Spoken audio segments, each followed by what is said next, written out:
delegations of the if they would like to exercise the right to reply, please indicate the desire.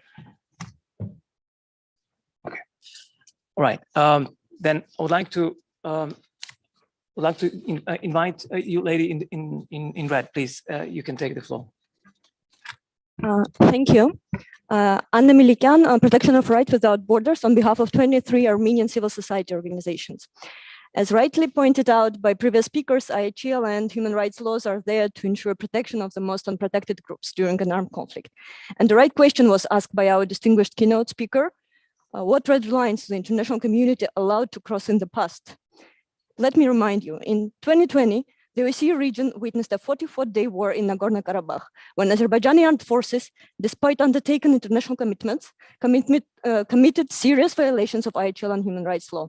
This included, but was not limited to, the use of prohibited means and weapons of warfare, including indiscriminate shelling using explosive weaponry, directly targeting civilians and civil objects and infrastructure, resulting in a loss of life of civilians, including children, and causing terrible life-changing injuries.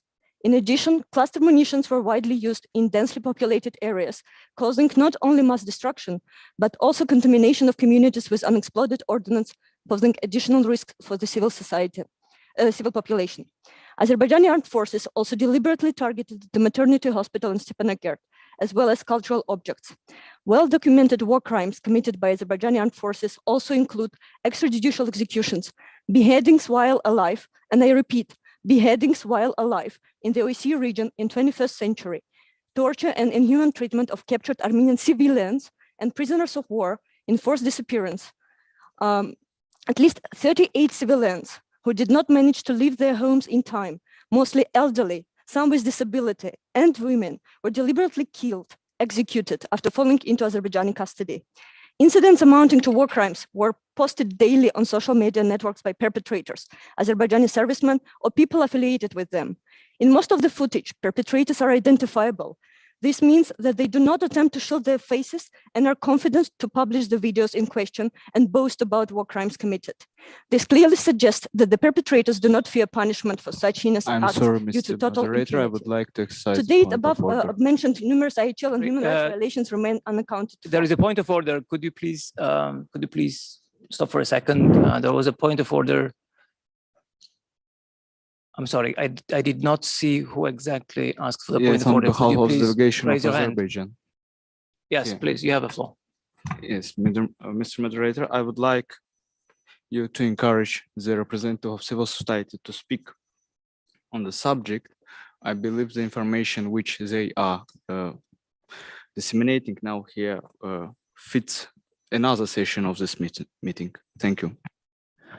Yeah, thank you very much. I would like to remind the delegations that they will have a chance to reply if they wish so at the end of this session, and will be invited to do so.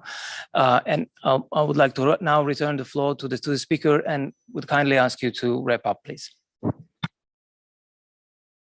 It must be acknowledged that throughout the period that these events unfolded, relevant international organizations failed to condemn the threats and use of force by Azerbaijan, despite all the evidence, turning a blind eye on gross human rights and humanitarian violations. Instead, neutral statements were issued, typically calling for both parties to show restraint and bolster actions of Azerbaijan. And this actually helped to continue the human rights violations even after the ceasefire statement of November 9, 2020. And as we speak, the population of Nagorno-Karabakh are subject to policy of terror. Their gas supply is cut and the temperature is sub-zero. Schools are suspended, hospitals cannot carry out operations, and bakeries cannot work, so there's shortage of bread as well. Thank you. Yes, thank you very much. I would like to invite you now, lady on my left-hand side, to take the floor, please.